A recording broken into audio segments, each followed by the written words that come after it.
Hi guys, good morning to all Daddy Lods. Ngayong umaga po ay Tuesday in the morning. So balik po tayo sa routine ng ating buhay sa pang-araw-araw. Ngayon po ako po ay magpe-prepare po ng hahaluin para sa aasintahan dito sa likod bahay ni Vice Mayor. So magpe-prepare po ako ng 10 sako at isa't kalahating sakong semento. Magpe-prepare na po ako para tuloy-tuloy po ang asintahan. So ngayon po, ako po ngayon ay naglalagay dyan ng gloves kasi nga medyo masakit ang aking mga kamay. So mga guys, itatime lapse ko na po para hindi po kayo mainip. Kitang-kita nyo naman po ang habibi dyan, naka-display. So guys, ito po nagmamadali na po ako para mag-prepare po ng hahaluin para pagdating na aking pisan ay oo naman. At habang si Gilbert naman po ay nagpe-prepare din po ng pagpopormahan ng aasintahan. So maglalagay po siya ng tubular para po dun sa paglalagyan ng pintuan. Ayan po. At ako naman po ay habang naghahakot po ng buhangin, nilagyan ko na po siya ng simento.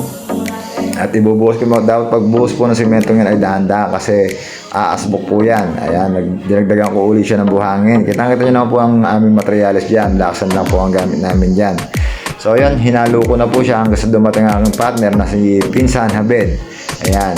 Dati po kaming duo, ngayon po ay trio. So ako naman ay bumalik lang po dun sa area na para tulungan po si Gilbert, humingi po siya ng tulong. Ngayon naman po si Gilbert ay nagtatabas po ng tiles. Ayan.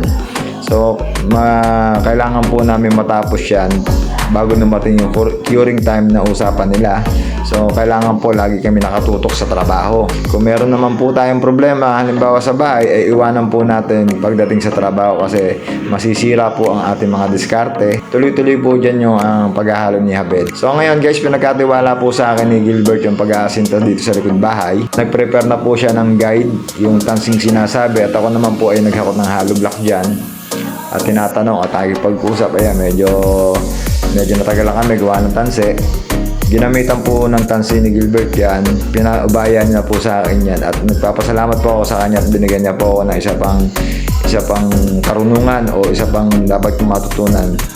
So yun guys, sinimulan ko na po yung pagpuputing, paglalagay po ng hollow blocks kasi meron na pong puting siyan kahapon. So ako na po nagpatong at pinagkatiwala na po sa akin ni Gilbert. Ayan, kaya ako na po yung nag-asinta. So yun guys, hindi porket nakahawak na po tayo ng kutsara eh masasabi na natin na isang ganot na tayong mason. Hindi pa mga lods, mga daddy lods. Kasi marami po tayong dapat matutunan at malaman at tulad ng mga diskarte. Marami namang may diskarte namang itinuturo sa akin si Gilbert bilang isang helper niya. Siyempre, kailangan ko rin i-accept yun. Kasi nga, yun nga yung pinakahabol ko dito, yung skill o yung matutunan ba. Kumbaga sabi nga ng matatanda, matuto kang humawak ng kutsara at sarili mo na yan.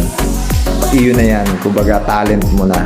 Tuloy-tuloy po yung pag-aasinta namin dyan hanggang sa tinuruan na ako ni Gilbert kung paano puttings daw muna, saka ilagay ang hollow block. Tama nga naman sinasabi niya, napabilis ako. Nakakatuwa naman habang ako nag-aasinta, si Habib naman ang naglalagay ng palaman sa loob para pagbalik ko sa dulo, iaasinta ko uli na panibago. So after nitong naasintahan kong to ay pangalawa, nilagyan ko po uli siya ng puttings, nilagyan na rin po ng bakal. Ayan po si Habib, payosi-yosi lang po. Ayan. Ngayon po nung ipinrepair ko po dyan yung barena para po ibaon po yung bakal doon, babarenahin para po lagyan po ng paglalagyan ng bakal. Ayan po ay magsisilbing patibay din po yan. Ayan, hanggang sa natapos ko yung bakal, pinasadahan ko uli siya ng isa pang patong na hollow block. Pang-apat na patong po yan. Kung makikita ninyo po, pang-apat na patong po yan. Bali, pumapatak na 3 patong bago ko siya lagyan ng bakal. Sabi ni Gilbert ay nang ibinili niya sa akin. Sumunod naman ako, kaya okay naman din. Wala namang masama kung susunod tayo, di ba? Sumunod muna bago sumuha yun. Alright guys, kitang-kita naman ang bidan dyan, ang daddy lods nyo na si Daddy Topher. Alright, maraming salamat po sa mga nanonood at sa mga nalilibang po sa pagbablog ko. Unang-unang po, nagpapasalamat po ako sa aking mga kaibigan at mga taga-kabarangay na unang-unang sumusuporta po sa aking pagbablog. At siguro naman itong aking pagbablog na ito ay tiyaga-tiyaga lang ba talaga. So yan, pinagkakasya ko po yung oras ko dyan. Kahit na ako'y pagod, tuloy pa rin ang pag-edit ko. pinaka-purpose ko lang naman dito sa aking pag-vlog ay napakasimple lang kasi hindi habang panahon ako ay 40 years old. Darating po ang panahon na iigad tayo ng 65, 70, so hindi na natin magagawa yung mga trabahong yan. So habang pinanong natin yung vlog na yan, maiisip natin balang araw kaya na natin gawin to, marami tayong alam na trabaho. So may pagmamalaki tayo sa ating mga apo-apo. Kaya yun, pakikita ko po sa inyo yung mga nagawa ko. Ito po. Dahil buwisit ang panahon at umuulan, hindi ho kami makakapaggawa. Madalit sabi, kami po ay half day. Yan po ang sabi ng Dole. Half day.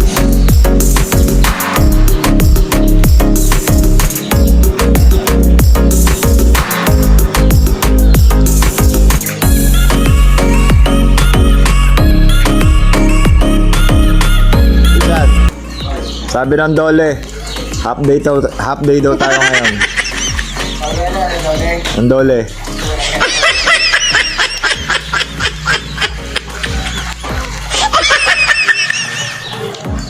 Sama ang panahon. Madilim ang paligid. 360 po yan mga lodi. So, mawag na lang bukas ng umaga.